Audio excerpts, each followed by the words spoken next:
I can't even say what I would do because I would get banned from this platform. I would be so unbelievably mad. And if you had any loved one that couldn't get into Can the I say it hospital, for you? I was talking about how, in regards to vaccine hesitancy, especially in minority communities, a lot of it comes to the fact that there's a huge distrust between minority communities in general and healthcare and most of the government.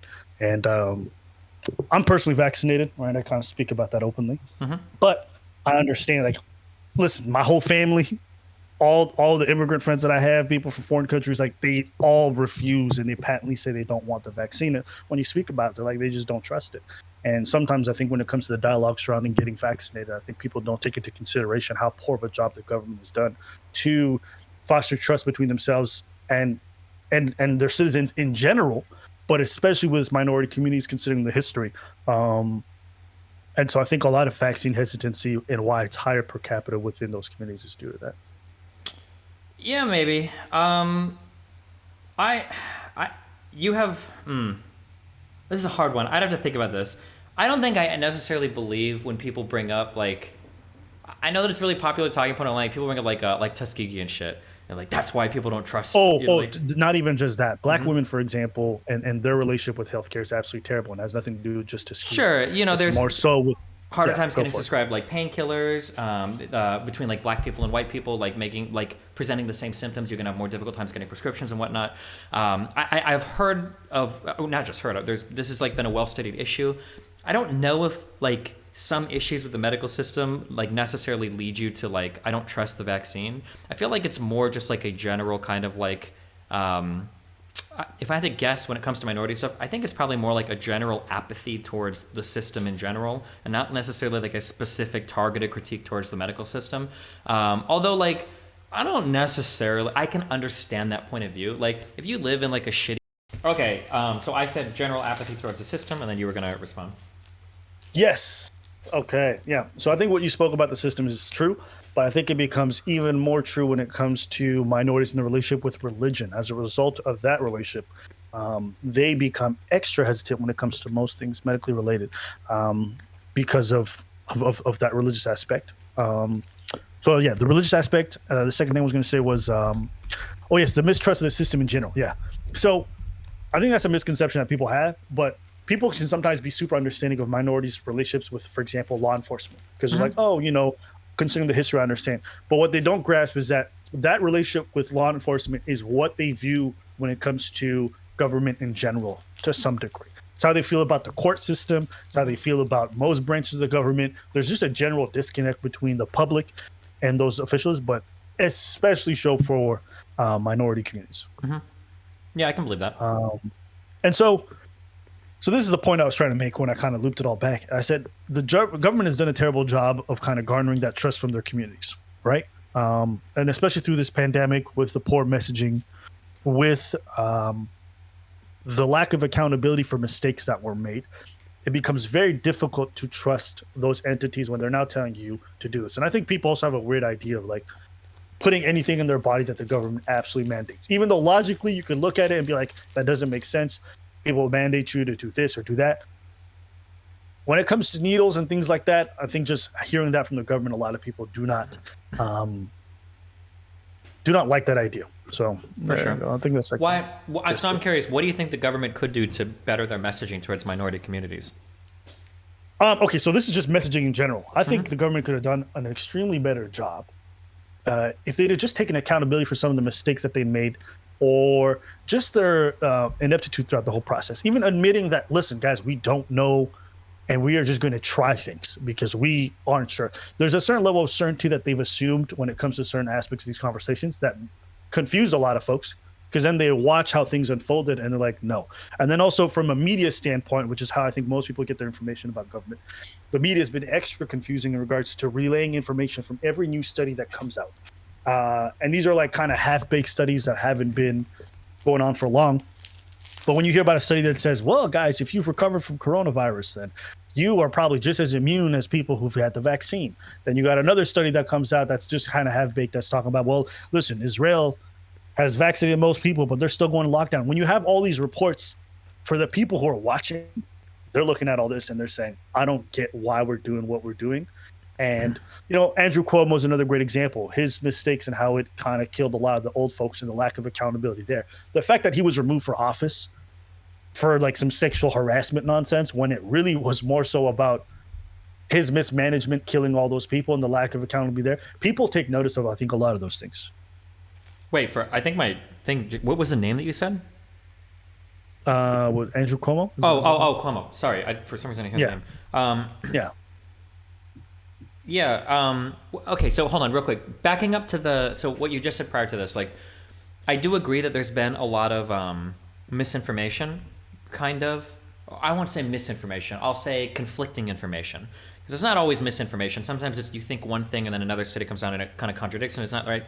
I feel like the difficult position that the government is in is that the government is not in a position to be the like unilateral divulger of information. So a lot of the conflicting stuff that you get comes from so many other sources that's like outside of the government's control. So for instance, when you talk about like conflicting studies, especially like in a society where we're having like there's something called a preprint, where basically somebody puts a study online that hasn't actually been published yet, but it's like, oh, well, here it is before we submit it for peer review.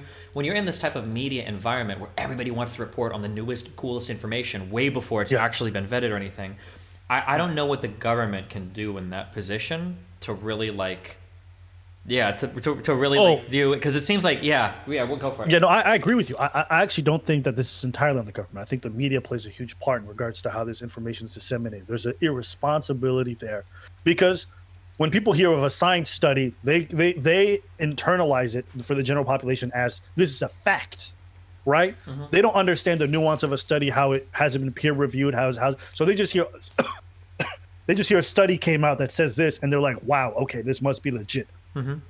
There hasn't been a responsible approach to disseminating this information that people understand what all these conflicting studies means and why they're done the way that they're done. So if you don't have that conversation, obviously people are going to be like, I don't understand none of this. It doesn't make any sense. And I can understand why they don't think that way. Mm-hmm. So I agree with you that I don't think that portion is the government's fault. Yeah, but just so like circling back, I just don't know what the government then is supposed to do. Like, does the government come out and say, hey, ignore everything you heard in the media? Like, a lot of it is like, a lot of it is exaggerated. It's not like, because at that point, like if you already don't trust the government, and then even in terms of where the government has gotten the messaging wrong, if the government were to come out and be like, okay, we were kind of, our messaging in the beginning about masks was irresponsible. Like, we missed the mark on that, like we probably should have been encouraging masks from the very beginning. Well, if you admit a mistake, then they're like, okay, well, if you fucked that up, you're going to fuck anything up, right? And also, I kind of wonder for people that say they don't trust the government if it's really about the government fucking up, because these people will jump onto alternative media and trust these guys, even though they'll be wrong about like 50 million things in a row. Sometimes it seems like it's less about trusting the government. It's more about just kind of having this like anti-establishment bend where you just want to be against whatever the government says, regardless of like the track records or anything. Yeah, I definitely agree that there's a portion of folks who are just going to be anti-government, period. Mm-hmm.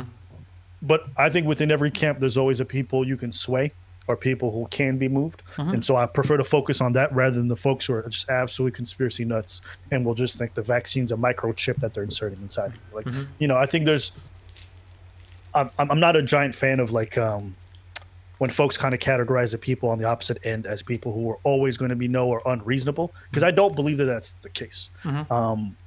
I think there's a segment of that population that's definitely true, but I think there's another, it's like, people who say this stuff all the time. They say people who haven't taken the vaccine yet, we're never going to take the vaccine. That's ridiculous. Like, I got my vaccine a week and a half ago. Mm-hmm. Okay. There's people who take their time with this stuff because they don't feel like it's real, or maybe someone near them dies, or maybe they just read up on enough information they feel comfortable with it. But I think when people categorize people who disagree as like never vaxxers, I don't know. I think it's a bit disingenuous. The second thing I'll say is, within the North American context, especially, what do you think is a difference between the reasons why people here are getting vaccinated at lower rates versus like in certain European countries? What do you think is like contributed to the fact? Is it a matter of education? Is it a matter of public messaging? What do you think is the giant difference?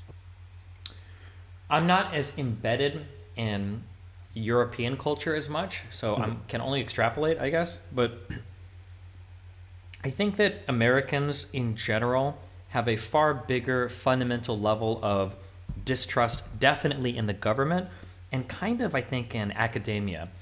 I think that in the era of like Trump and Bernie, we got a huge populist hit, and populism is kind of defined as a like rejection of your institutions in favor of embracing a quasi-tyrannical figure that can come and change everything, right? So Trump and Bernie were aligned on their rhetoric here. The government's failed you and lied to you. Academia's lying to you. The private sector's lying to you. I can change it all and make it better. And when a lot of people are hyped up on that type of thinking, it's very easy to out-handedly just reject, wholesale a lot of institutions, and especially in the like Trump won the election, so he had a bigger impact on conservative communities. These people like wholesale reject a lot of American institutions. Like, is it like something like half of Republicans still don't even think the election was legitimate, right? If you don't believe in the election, it wouldn't surprise me if you don't believe that like the vaccine is legitimate, Right. So my question whenever it comes to Trump and his rise is, what are the circumstances that allowed for somebody like that to kind of take over? And I think then you start to speak about government messaging, government relationship with the people, and I think also media in regards to how it kind of fosters that sense of distrust. Because I don't think somebody like him would have been able to rise to the prominence that he had 20 or 30 years ago like he did now. And I think that's also a reflection not just of the rise of populism, but also the circumstances that lead to that being a possibility, right? You can't have that without a hotbed of distrust in the government. Those things have to be fostered over time. So I think that's one thing that needs to be considered when this conversation we talk about it. And the second thing is, when I looked at everything that was unfolding, I noticed two things. The first thing I noticed was that people's decision to participate in whatever mandates that the government came out at first or recommendations was far higher at the inception of the pandemic than it is today. And when I see that kind of willingness to participate erode over time, I have to ask myself, is it just fatigue, or has some of the things that people have done over time made them less likely to want to participate in what the government's suggesting? And if that is the truth, then where's that coming from?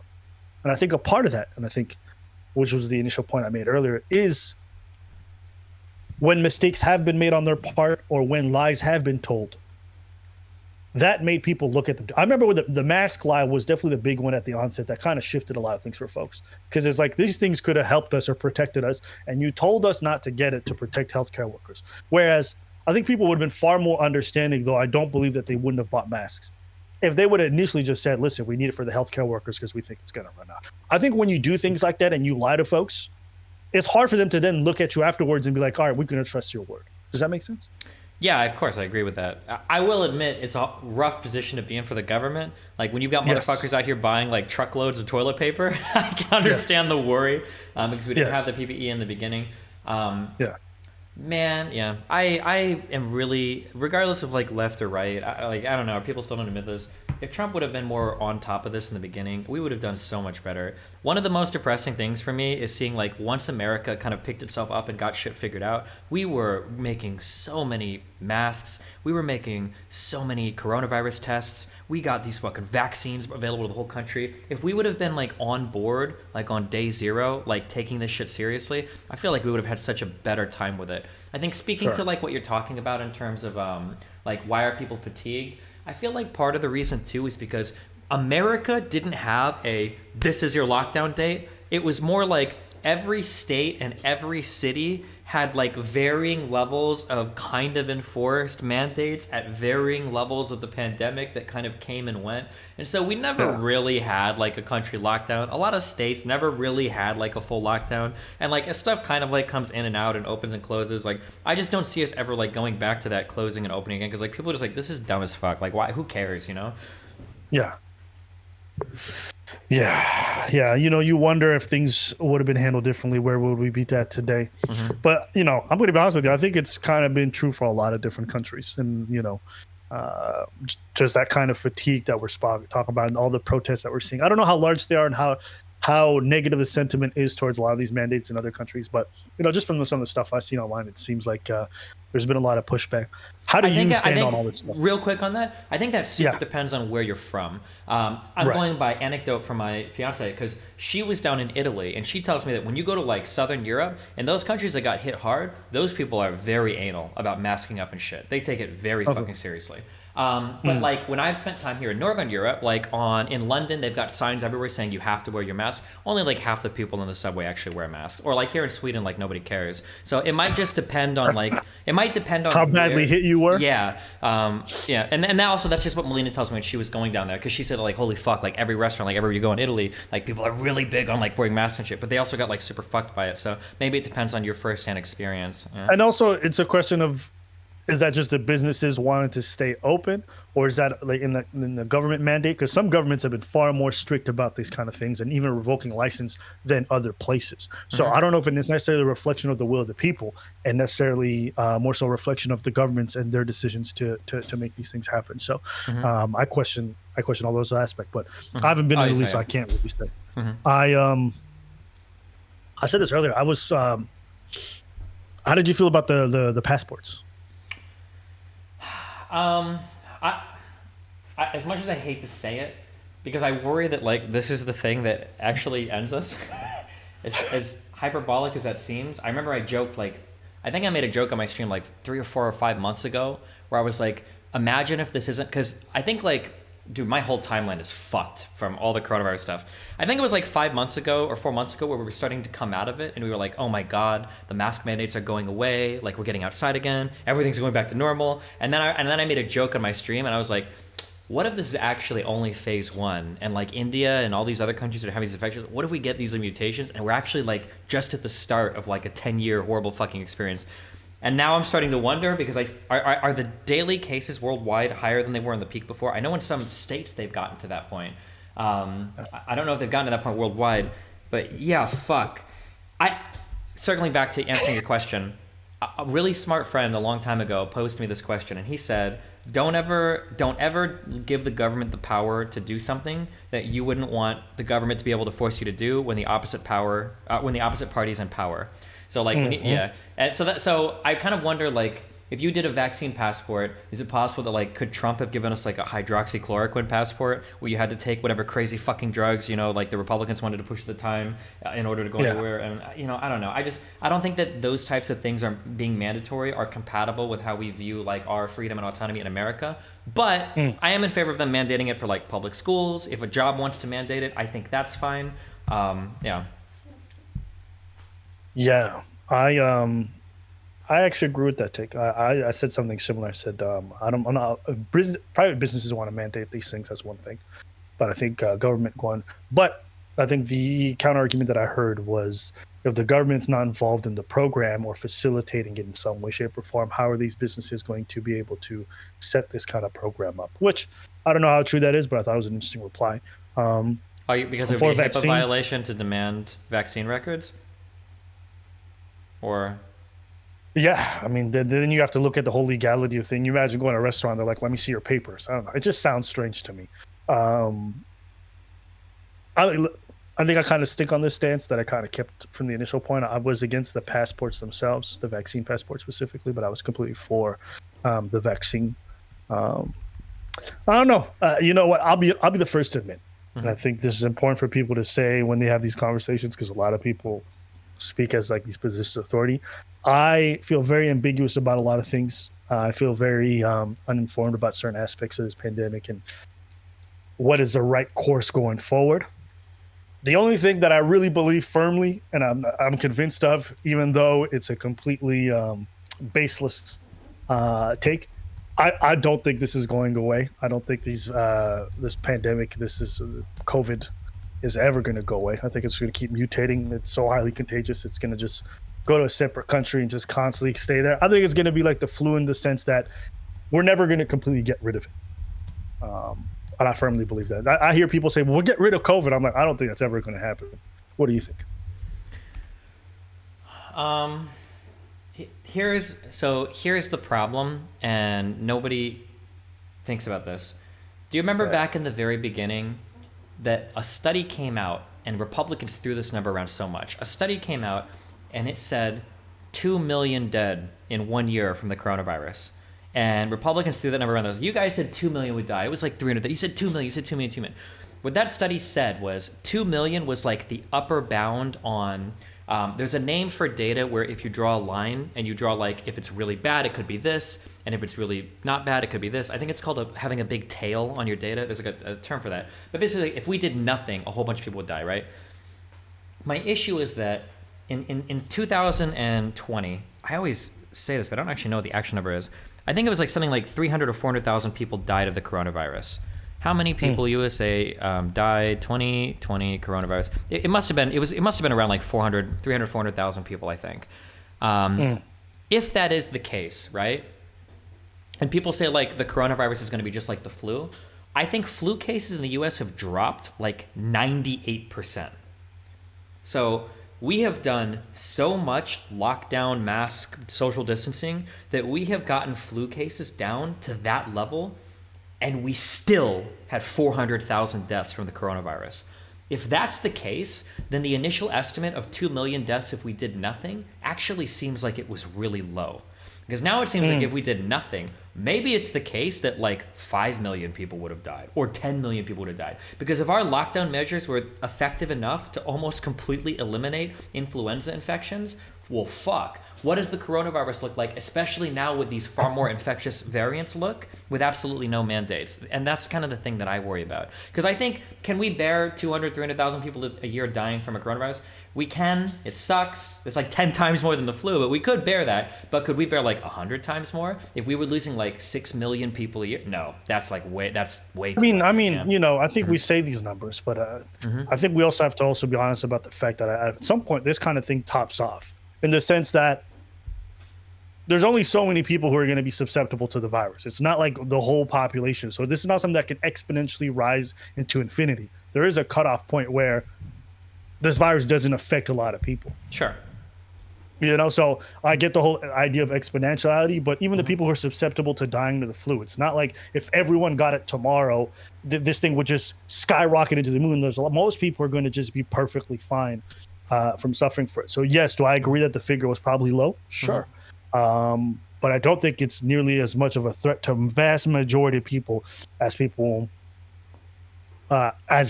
figure there, or the kind of picture that you were painting would say. Well, yeah, because the majority, when I say like could 5 million die, that's going to be mainly old people or people with like multiple comorbidities, right? So younger people, maybe who are like obese with asthma and, you know, some other type of heart condition, congenital heart condition, whatever, for sure. The two things that worry me are, one, that every time you have another person that gets infected, it's an opportunity for the virus to change sufficiently enough that it could reinfect another person that previously was safe. And then two, the long-term effects are still something that we don't know 100%, because a lot of people are dealing with, like, they call it long COVID, where you kind of have these like this higher proclivity for like blood clots to form in the brain that a lot of people are seeing, or for these like cardiovascular issues to pop up. And, you know, like the death rate among younger people is very, very low. It's like a fraction of a percent. But if like the long-term health defect or whatever, if that number was like even like 1 or 2%, that kind of sucks. That like if you have like a lot of people, if you have like for every 100 young healthy, because people in their 20s shouldn't have blood clot problems or heart problems or whatever, and if you're getting that because of like a coronavirus that now becomes endemic and is seasonal, man, that would really suck. It might be unavoidable at this point, but what a shitty world to live in. If it was avoidable. Yeah, I think it's unavoidable. I think it's unavoidable. There's no way you're going to get the whole world vaccinated enough to kind of keep this stuff, and considering how highly contagious it is, that's the main thing. And its evolutions. The whole world could get everything well situated, and then some dude in Peru who, you know, lives out in the rural area gets some kind of fucking variation. It spreads through Peru like wildfire. It's going to escape Peru because you can't shut anything down nowadays, especially with how contagious it is. And then it just spreads again, and we have a whole new wave. I think considering how contagious it is, I think it's over.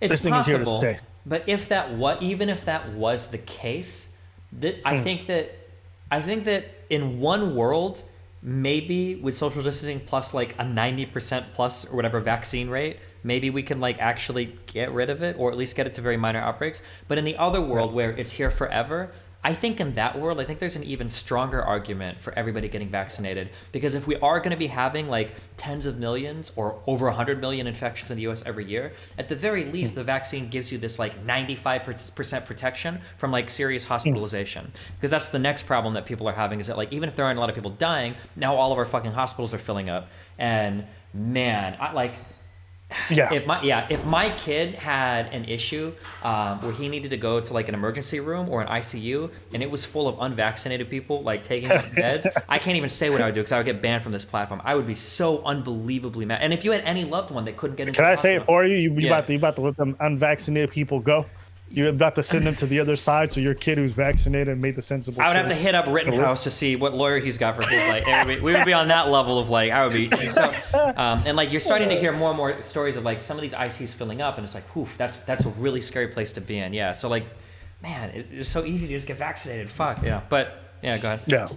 Yeah. No, I'm not mad at that take. I've heard it. As long as you're not saying the crazy thing where it's like, man, they're unvaccinated, they get COVID. Well, fuck them. They can't go to the ICU. I'm like, that's crazy. You can't just refuse people. I agree with that, but irresponsible. But if the ICU if it was full, and if like, it's full and a sick, if it's full and a sick person comes in and you are unvaccinated, listen, brother, if you wanted God to take care of you this far, he can take care of you in the parking lot. Okay, kick him the fuck out. That bed is open now. Fuck you. Okay, that's what I say.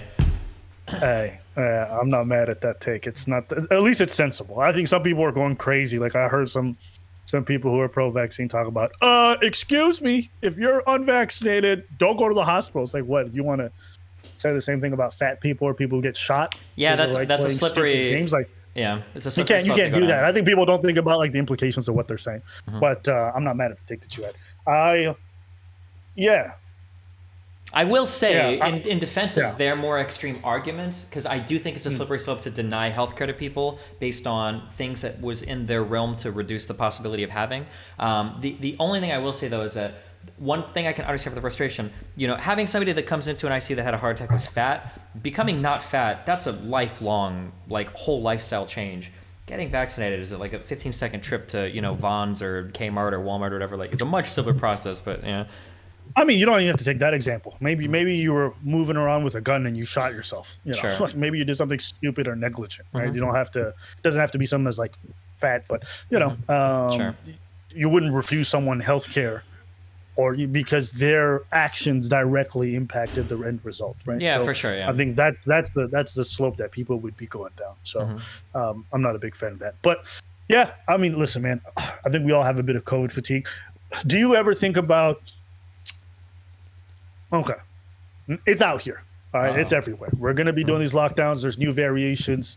Apparently the vaccines, while still being very good against warding hospitalization, don't necessarily stop the spread for some of these new variations nearly as well. Is that correct? Am I correct? It seems to be the latest data seems to be saying that the protection against the Delta variant is not as high as we had originally hoped. Originally, the numbers were like what about the... What about the other one, the Lingala or the Ligma or whatever it's called? What's the other? Oh, I think there's a new one in Lambda. It would be Lambda. They got some. Yeah, I don't know what that is right now, but yeah. That's one coming out of South America, right? So hypothetical, right? Let's say these things continue to evolve, right? We're gonna get new variants out of India very soon, right? Bunch of new ones, okay? Hypothetical. And so it seems like because everyone's getting vaccinated at different rates due to access, due to whatever, but let's say we keep ramping up the vaccines, but we find out with time that these new vaccines don't work nearly as well on the new variants in terms of even hospitalization. At what point would you say we've lost? Well, there's like the FDA has guidelines for the efficacy of a vaccine in order to make sure that like it's worth taking. So like if you take like a lot of people are really mad because they call like the SARS-CoV-2 vaccine, these vaccines, they're leaky. The FDA should have never approved them. Like flu vaccines have like a 30 to 40% success rate, okay? Like it's not always the case that a vaccine comes out and it's 100% effective at stopping a disease. That's fair. That's fair. I agree. Like if you get a vaccine and it's got like a 50%, even if it like, let's say you've got like a 20% chance less chance of getting infected, but it's still like a 50% reduction in hospitalization, I still think that's easily worth getting. But if we get to the point to where it's like 5% protection, 10% less chance of going to the hospital, then at that point it's like, okay, this is obviously not worth the investment anymore. Yeah. Okay. So then the second thing comes to, this is a concern I read somewhere. All right. I don't know how accurate it is, but people spoke a lot about the effects of these lockdowns in terms of the effects on other aspects of our health, whether it be the fact that people are staying in too long or the fact that people are having less connection with other people due to like some, I don't know how it was in your area, but my area specifically, like you couldn't see people after 8, you couldn't have more than 2 people in the same place. It was all that crazy stuff. that the downsides of these may sometimes outweigh. I don't know how accurate that is. I actually don't believe that that's accurate, but I wanted to get your take on it. Considering the possibility that, let's say, this is going to go on internally, what would you say? Um, I think that you have to have a realistic conversation weighing the pros and cons of all of this, right? Sure. We're human. Like, yeah. It's kind of like, it's like talking to, yeah, I mean, you have to treat people like humans. You can't pretend that people are going to be okay being eternally locked down without anything ever, yeah. So, like, the best you can do is, like, what are the safety measures that you can take? And then, like, how reasonable is it that people will follow them for a certain amount of time? And Right. then, yeah, you just go from there, yeah. Yeah. Yeah. I think it'd be really good to get studies of like general like mental and physical well-being of people out of like South Korea and like New Zealand and Australia because these are the places that had the most extreme lockdowns, but they also had the most extreme success against the outbreaks. And maybe you can find out Right. like how are these people feeling? Because in some of these places they stopped locking down and they were fine, and then they go back into lockdown if things happen again. Like, well, how do these people feel about things? You know, are all of them like is the average citizen in Australia being like, fuck our lockdowns, we should have never did anything, fuck this? Or are most of them like, I'm really glad that everything is back to normal now and it's kind of chill and like, yeah, we can do in and out. You know, I don't know. Yeah. No, that makes a lot of sense. Yeah. Well, I'm glad we got to talk about the whole vaccine stuff because sometimes people ask me for my take, and I'm like, I don't have a really good take to be honest with you. Because again, I feel like the information overload is like so abundant out there that I just find Yeah, it too overwhelming to kind of unpack this stuff. yeah. Have you been have you been reading up on all this the studies and just kind of following everything that's coming out? A lot, yeah. The vaccine stuff, Okay. I've read quite a bit about it recently. I think the thing that just kind of depresses me the most is that like I would have never imagined 5 years ago that we would be debating like vaccines. That's very depressing to me. Um, did you ever play PlayStation games growing up? You ever played Metal Gear Solid? Hell yeah! Metal Gear Solid 2. I think it was Sons of Liberty. Yeah. Like when you go back and you listen to some of the monologuing at the end of that game, where basically the plot of that game was they wanted to create a giant machine to kind of like filter through all of the information on the internet because the problem is there was Oh too wait, much. wait, whoa! You played Metal Gear Solid and actually followed the plot. Oh yeah, I was one of those Metal Gear Solid Oh, fans. you're the one who would listen to those radio Oh transmissions? hell yeah. Okay, well, Well, let's, I fucked up. I came in on Metal Gear Solid 2, and I'm not even gonna lie to you. Once I started Oh, hearing no. about La Lulile Low and all this other shit, I'm like, yo, turn this shit off. Oh, yeah. Can I just go stealthily kill someone and hide in a box? Like, oh shit. I couldn't be bothered. We got somebody that played Metal Gear Solid for the gameplay. Interesting. But yeah, it's funny because basically at the end of that game, and this game was released in like fucking 2000, so there's like the internet didn't even exist yet, really. Not anywhere like it does today. And yeah, basically the whole point of that game was that like there's going to be so much information on the internet that people aren't going to be able to figure out what's right or wrong or what's real or false. So we need to create a big machine to create the proper context so that people understand it. And unfortunately, that is actually exactly the world that we live in today. I can find an argument that supports any particular piece of information or viewpoint that I have in alternative media, and then people can get reinforced in whatever crazy beliefs they have. And now we're at a state where like we can't have like good conversations about anything. It's just gotten so bad. And man, the conversation about vaccines is like hella depressing, especially given like how like cutting edge and awesome a lot of the newer technologies are with a lot of the mRNA Yeah. stuff. But now, Yeah. yeah, it's just yeah. If people want to talk Well- about like good conversations about like what could the long term effects be, but that's cool. But man, you got like the Alex Joneses out there like that are just so the fucking even fucking Joe Rogan and that Brett Weinstein dipshit that goes so far out into outer space. And it's like, fuck, like these aren't even good conversations now. It's just like fear mongering. That's really, really, really upsetting to me. Yeah. Well, when we speak about fear mongering, I think one thing that I've noticed about American media in general is that it's very sensationalist. Whether you look at CNN, Fox, everything is like on the extremes. And so it becomes more so about the entertainment value and the shock value rather than responsible dialogue, which I think is why I appreciate European journalism far more, or even European news sources a lot more, because they have a certain level of responsibility that is demanded from their viewers when it comes to these conversations. So I think it just speaks to everything is more so about the clicks than it is about the proper information being disseminated. So I think that kind of strongly to the poor conversations you're talking about. Yeah, although I will say I don't fault any of the media. I fault the public because I believe firmly that the media is a mirror. It's a reflection of what you want to see. If people came out and started doing fact-based reporting in the United States on a news channel, that company would go bankrupt in 2 days because nobody wants to watch that shit. They want to watch people scream. They want to watch people be extreme as fuck. That's what people love. That's why a lot of people... I think- Oh, go ahead. Yeah, but I think that poor mindset really comes from a lack of education. You know what I mean? Maybe, yeah. You don't demand more from your media, and I think the reason why folks don't demand more from the media is due to a lack of education. They can't I even don't even spot know. bad journalism. I actually, you know what? I actually totally disagree with that. I think I would Okay, have go agreed for with it. that. I think I would have agreed with that 5 or 10 years ago. Go I for it. have talked to so many educated people that are just fucking so dumb. Here's a take that I have online that a lot of people get mad at me for. I believe that left-leaning misinformation is just as bad as right-leaning misinformation. And the reason Sure. why I think that is because when you start lying on the left, people are more likely to believe your lies on the right. And when you start telling lies that do not comport with people's real life experiences, people are gonna totally fucking tune you out. So I can even fault some left-leaning people for talking about like you need to be able to have an honest fucking conversation about the topics you want to talk about, or else shut the fuck up and get out, right? You need to be able to say, if you're young and you get infected with the coronavirus, chances are you're gonna be fine. Like for 95% of you or whatever, like you're probably gonna be fine. If you can't admit that as a left-leaning person and you feel like you've got a fucking doom signal and fear monger and virtue signal on every fucking thing, like nobody's gonna fucking believe you, because people have like these lived experiences where they're like, well, wait, hold on. Like I know like 10 people that got infected, they had a flu and they were okay. Like they were fine at the end of it, you know? Yeah. Yeah. Mm-hmm. There's, I think, quite a lot of literature on the fact that people with higher levels of education are less prone to miseducation or misinformation than people from poor education. True. And when you combine that with the hyper capitalistic nature of these media conglomerates, Yeah. right? There's an incentive to, one, not keep the populations like misinformed, but also to just go for the most sensationalist headlines. Where I think my experience having these conversations, and especially even like spending a lot of time in Europe, is that you can tell that these people are, one, more educated, but two, are more critical of the things that they watch. And so they watch American media and they're like, wow, this looks like a fucking gong show. And I think that does come from their culture in terms of their approach to the responsibilities of the media, but two, also the level of education. I get you when you say I know some dumb fucking educated people who fall for this stuff, but there's no doubt that the more educated you are, the better you're going to be at, one, critical thinking, like in terms of you're going to be overrepresented there. I think you're right. And less prone to misinformation.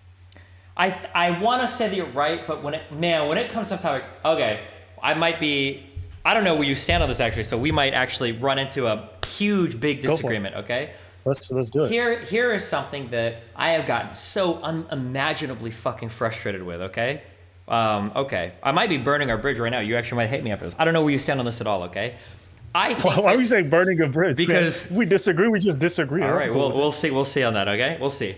I think that the left-leaning narratives, especially those that are propagated online, around everything that has to do with police are absolutely fucking insanely delusional. I'm about to cancel you right now. And I cringe so fucking hard where you'll get this interaction between like a black person and a police officer, and the police officer turns a black person, but it's like a 10-second fucking clip. And over and over and over again, these clips get huge, everybody gets mad, and then the clarifying like 2-minute context comes out later, and it's like, okay. Do you remember the one that went really big where people were like, that cop just planted a baggie in the back of a dude's car? Did you ever see this one? Went big on Twitter?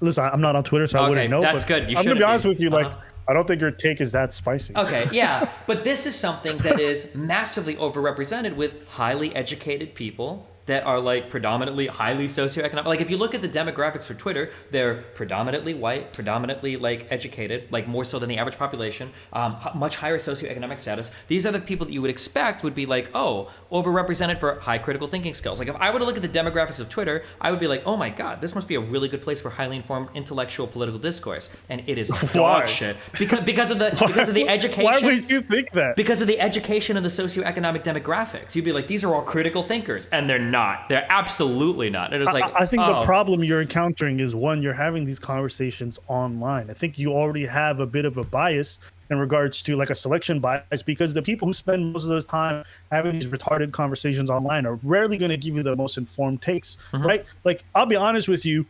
Twitter is not nearly as popular in Europe as it is over here. Okay. Probably, yeah. It just isn't. And so when you're talking about like You know, I've seen a lot of highly educated people on Twitter. I mean, their first mistake was being on Twitter. I'm being honest with you. Yeah, probably. You know, like anybody who goes to Twitter for informed conversation, I think is already making a huge mistake. You're talking about a platform and a setup that is anti-intellectual in terms of how it's organized to begin with. You're talking about discussing difficult ideas in 140 characters. That's absolutely stupid.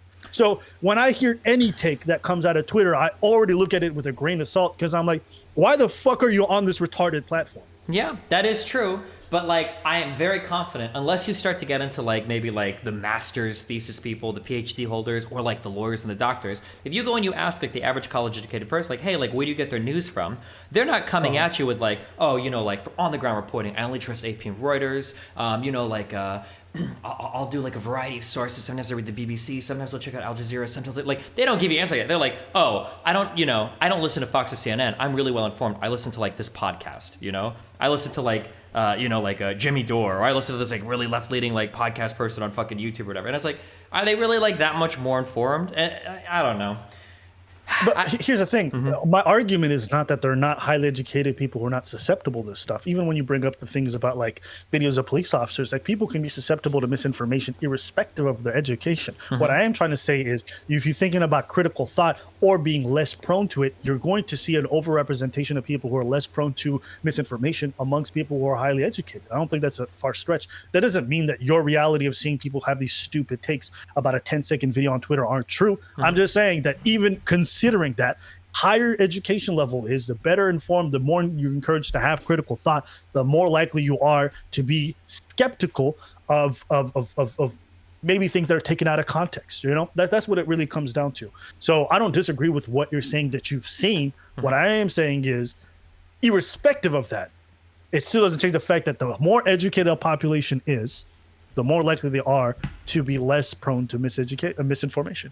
I think that's probably true. Do you disagree with that notion? No, I think in a numbers game, I think that is true. Yeah. That's all. I wish there was like this clamoring educated class that like was like totally rejecting like sensational media and everything. But it seems like even for relatively educated people, like I guess like the way that you present it, it sounds like uneducated people. I'm like putting words in your mouth. I know you're not saying this, but the way that I hear it sometimes is that like uneducated people have like a 95% desire for sensationalist media, and educated people have like a 5% desire for sensationalist media. But what it feels like in the real world is like uneducated people like sensationalist media 95% of the time. Educated people like sensationalist media like 75% of the time. That's what it feels like. But again, I get it. But again, imagine your perception of the real world as someone who stays at home and streams all day is based off the online world, and that's already part of the problem.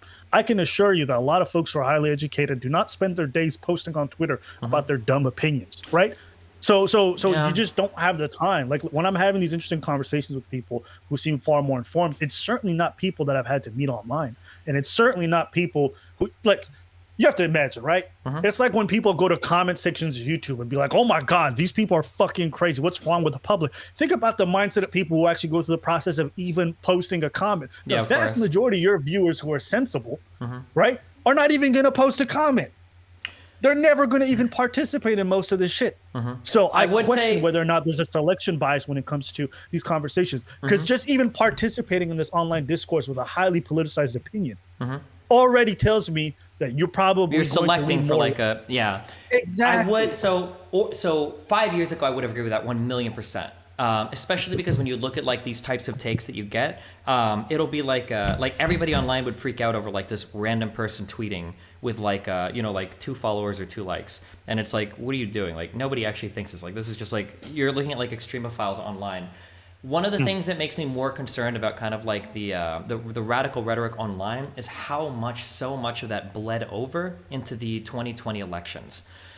So for instance, there's a lot of stuff that if this would have happened in 2016, I would have been like, these are just like terminally online dipshits. But in 2020, a lot of that what I would have thought was only online rhetoric made it into the mainstream Democratic platform and actually fucked so many of our House races. So 2 of the big ones were, 1, everybody loves socialism, especially brown people, and 2, everybody hates the police, especially black people. All black people in the United States want all the police to be gone. And these huge like pushes for this very pro-socialist rhetoric, this very like anti, get rid of all the police, defund the police, ACAB, that kind of rhetoric. Now in 2016, I would have been like, why are you guys like focused on this so much? Like this is like some online shit. These are like crazy white kids. No one cares about these guys. But it made it into so many mainstream 2020 platforms that you're starting to get these people that were like in these house races that are complaining like, bro, I'm getting constituents that like mail my office, people that fucking came from Venezuela that are like, yo, are you a fucking socialist? I don't want to deal with that shit here. There's a reason I left that fucking shithole country. That sounds mean to say, but like there's a reason why like shit is fucked there, and I don't want to fucking have that same shit here. And that type of like bleeding of like the what I thought was online only, and I would agree with you that the online stuff is way more fucking radical. When that stuff is making more and more mainstream stuff, whether you're talking about like the Squad, like AOC, Ilhan Omar, Rashid Tlaib, these types of people, or whether you're talking about like more popular politicians, like what Bernie Sanders was, or like more extremist rhetoric, like stuff Trump said, I would have thought would have been only online, like people on fucking 4chan.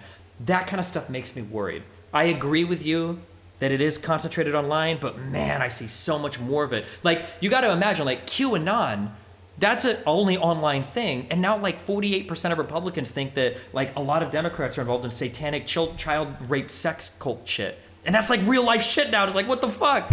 Yeah. Again, you'd have to ask yourself, what are the education levels of these people who are falling for this stuff? You know, America doesn't do exactly exemplary well when it comes to education. So their culpability and their susceptibility to this is rather high. And you have to understand also, this isn't completely just online. Once you start ending up on Fox News and real news channels, and these things start to pop up there a little bit, you start to have some bleed over into these ideas. So I think right now we're overlapping a lot of different things, whether it be like people thinking that these people are socialists. Like if you're educated, you understand what socialism is, then you just hearing that from somebody doesn't seem to make sense, right? You would claim somebody is a socialist so willy-nilly if you're not educated on what socialism is. And I'm sure you know this because every time you have debates with people, even people who claim to know what they're talking about, you ask them, well, what is it you're actually talking about? Do you know the definition of this word? Half the time they don't know. I mean, that happened to me with a PhD with fucking, I don't know if you saw me debate Professor Wolf, but even that guy couldn't really give me coherent definition. I'm so doomer pilled on this shit. I'm lost. But again, I'm so doomer pilled on this. Yeah. But that's very indicative of the kind of anti-intellectual culture that exists in our North American bubble. You go to Europe, they don't have these kind of crazy conversations so willy-nilly as often as I see it up here, or nearly as sensationalist. So it's not as often, but I mean, like the UK fucking ejected itself out of the EU largely on anti-immigration rhetoric. You know, you do see the growth of some parties, the AfD in Germany. Some parties, yes. You have populism is starting to rise in a lot of different places. Okay, so it's definitely on the rise. Is definitely on the rise. So that you can't deny that that's a reality that's starting to increase everywhere. And that's a whole new set of problems. But just on the notion of, listen, if you're able to encourage people to think critically, to question their own ideas, their own thoughts, which I think education doesn't always do a great job of, but definitely encourages far more than people who are uneducated. Do you disagree with that notion? Yeah, I agree with you. It isn't right, because when you're writing a thesis, when you're writing these papers, when you learn, it forces you to actually give the for and against arguments, to really kind of dissect your ideas as best as possible. It does create an environment where you do look at things. I think that's why they're overrepresented when it comes to people who are less likely prone to that misinformation. But as far as the argument goes about how the online stuff bleeds into the real world, that's ultimately true.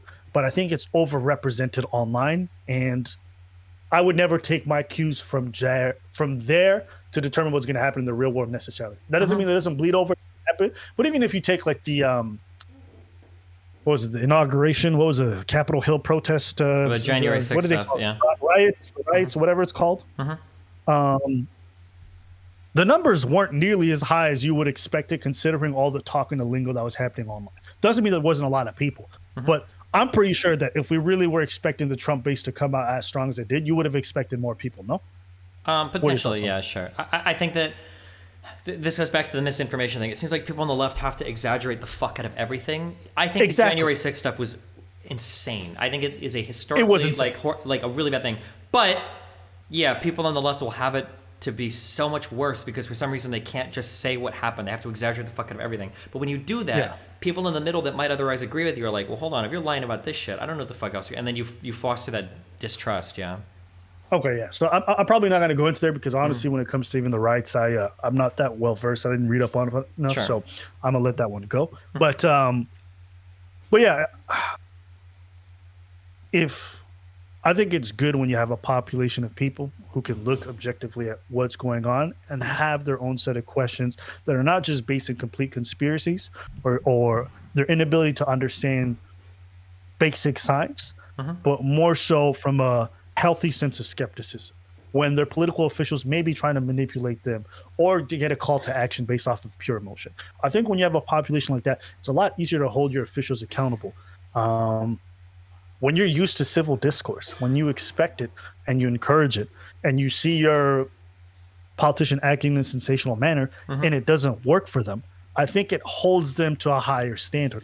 I think the reason why certain characters rise to prominence in the political sphere is a reflection of the poor standards of the people to some degree. I 1 trillion% disagreed with that like 3 years ago, and I 1 trillion% agree with it now. I actually Yeah. think that a lot of people say that the American political system is very broken, that corporate power wields all this fucked up blah blah blah. I completely flip the way that I view our political system. I think our political system actually works really really well, and I think it does exactly what it's supposed to, and I think that's the problem. I think that people are elected because people elect them, and you have to contend with that. I think that a lot of people, I'm being really critical of the left right now. Obviously, a lot of problems with the right too, but like a lot of people on the left always view like it feels like when they look at America, they're like every single person in America is a progressive. They just don't know it yet. We just have to show them. And they ignore the reality that like, well, no, there's a lot of people that don't agree with you, and they vote for politicians that you don't agree with, and you need to contend with the fact that politicians aren't there just because some evil corporation backed them. They're there because a lot of people voted for them. Like Joe Biden got more votes in the history of the United States system than any other president ever. But second place is Donald Trump, and you have to deal with it. You have to contend with that.